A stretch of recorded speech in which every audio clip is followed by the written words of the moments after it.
Objets de mode, bijoux, luxe. Aujourd'hui, elles sont plusieurs sur le créneau. Laquelle va vraiment sur ton poignet? Salut les sportifs, j'espère que vous vous portez bien. Qu'il fasse beau, qu'il fasse gris, qu'il fasse chaud, qu'il fasse froid, le sport doit être là.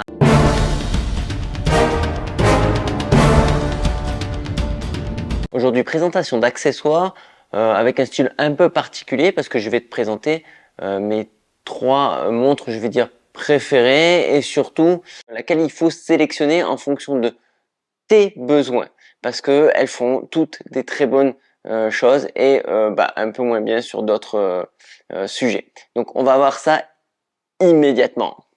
Il va falloir te poser les bonnes questions. Que fais-tu avec ta montre aujourd'hui? Est-ce que tu fais des SMS, tu fais de la navigation, tu fais énormément de sport, de la plongée sous-marine, etc., etc. Et est-ce que tu utilises tout simplement ta montre que pour regarder l'heure? Le Dorlo, dans 20-30 ans, il n'y en aura plus. Si tu apprécies cette vidéo, n'hésite pas à mettre un pouce bleu, à t'abonner à la chaîne et activer les notifications. Oui, parce que c'est grâce à tout ça que je continue à faire vivre ma chaîne YouTube et à te faire partager mes tips et mes aventures. Je vais commencer par la star du moment, c'est l'Apple Watch Ultra.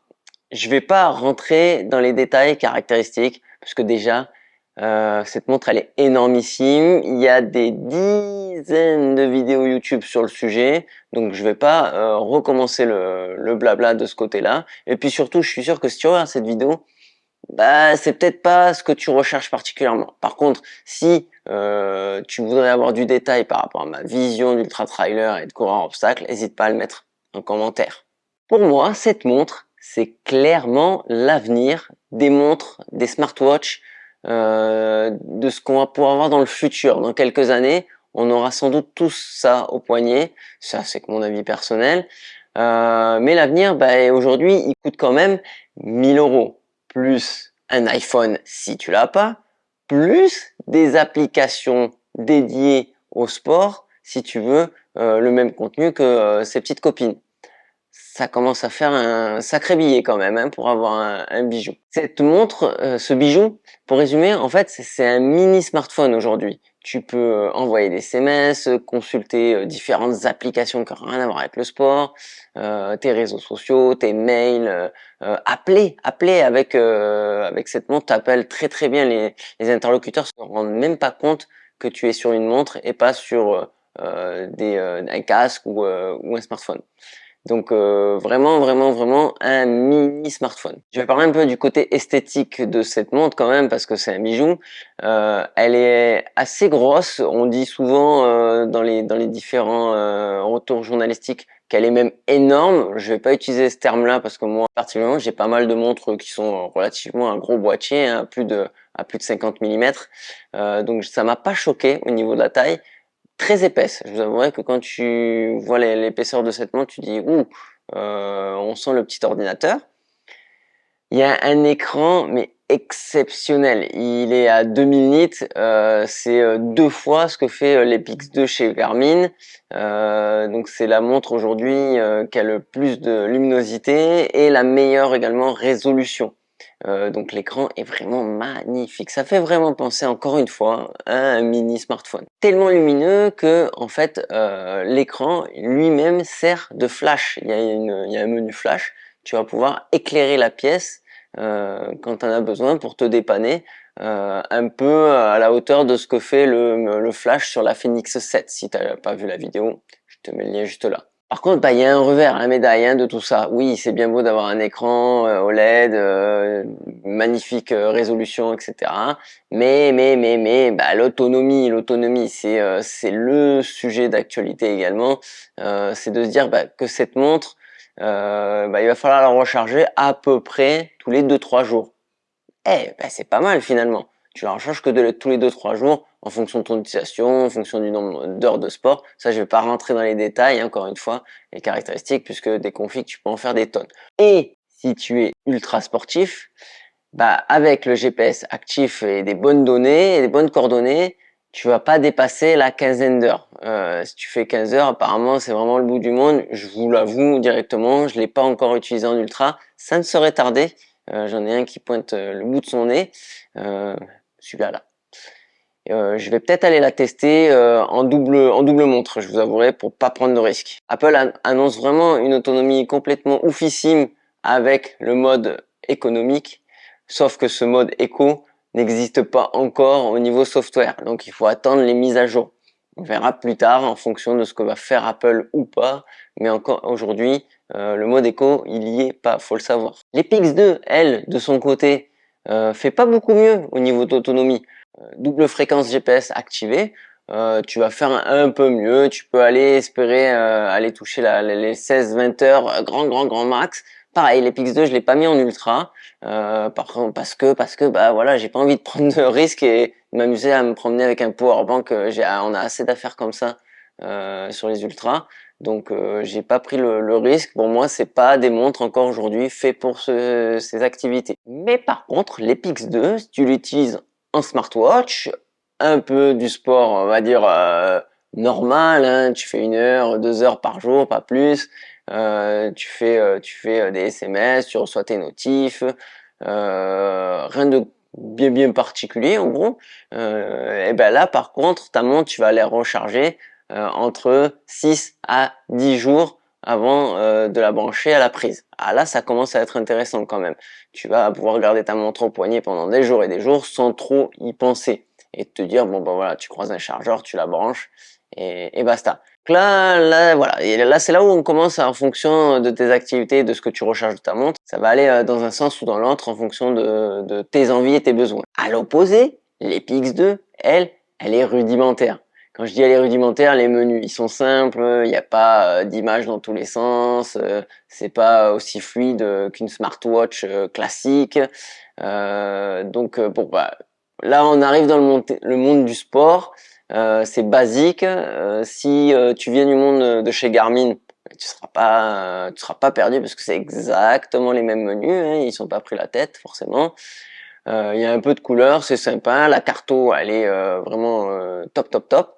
Ce qu'il n'y a pas nativement sur l'Apple Watch, hein, il va falloir acheter ton application sur l'Apple Store pour pouvoir avoir de la cartographie. Par exemple, ce qu'on appelle la cartographie, c'est pouvoir avoir ce qu'on appelle Monsieur Tout le Monde, le GPS quoi, hein, donc avoir une carte et puis naviguer. Sans oublier également qu'on est chez les spécialistes de la donnée, chez Garmin, ça fait des années qu'ils font ça.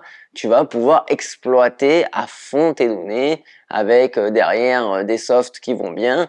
J'en parle pas d'ailleurs dans cette vidéo, hein, je vous parlerai pas du monde santé et l'iOS sur Apple ou encore Garmin Connect ou du Coros Center parce que tout simplement les données, pour moi, tu es censé les pouvoir les récupérer et les exploiter avec ce que tu veux.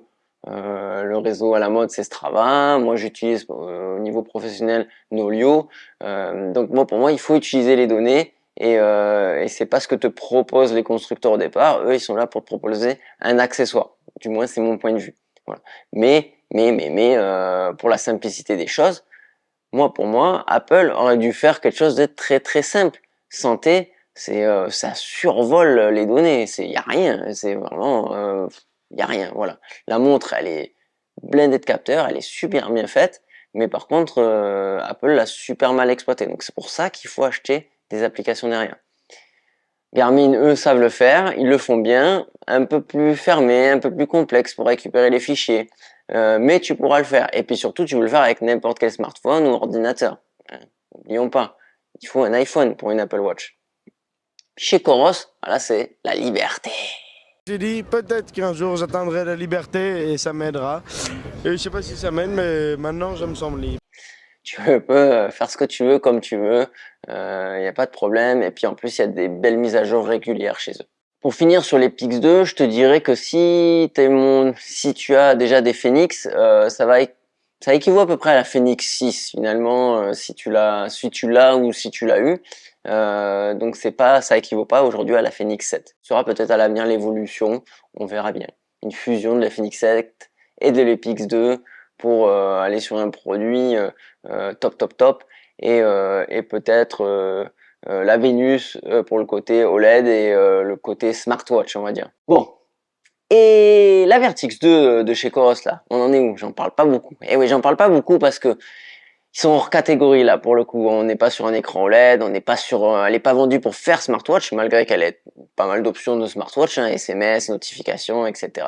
Mais pareil que les Pix 2, tu vas pas naviguer sur tes réseaux sociaux par exemple. Donc il y a pareil, il y a un store, tu peux mettre des petites applications en plus, mais c'est pas oufissime. Par contre, c'est la seule, et c'est encore à l'heure actuelle la meilleure montre de sport rapport qualité-prix dans le haut de gamme. Attention, je précise bien, dans les meilleures technologies, pour moi, il faut aller sur Coros si tu veux ça.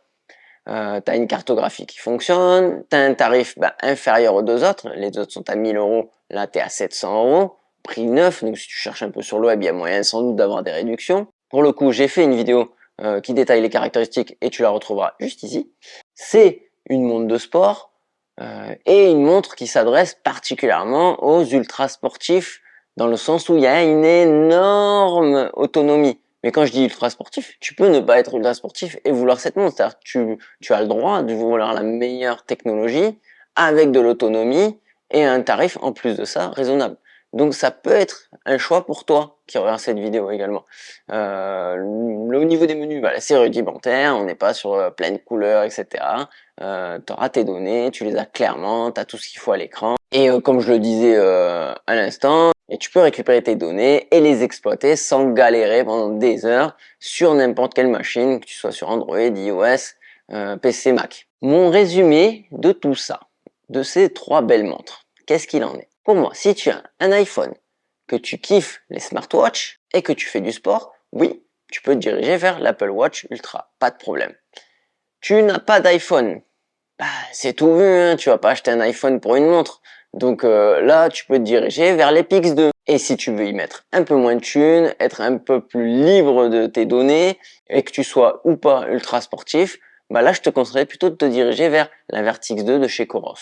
Voilà, résumé très très simple. Parce que quand tu ouvres les sites web, c'est tellement compliqué. Moi, je te l'ai résumé en 3 phrases. Si t'as apprécié, n'hésite pas à me le dire en commentaire si t'es pas d'accord avec moi. Également, on peut échanger sur le sujet. En tout cas, je te dis, bonbon, montre et saucisson. Portez-vous bien surtout. Machina.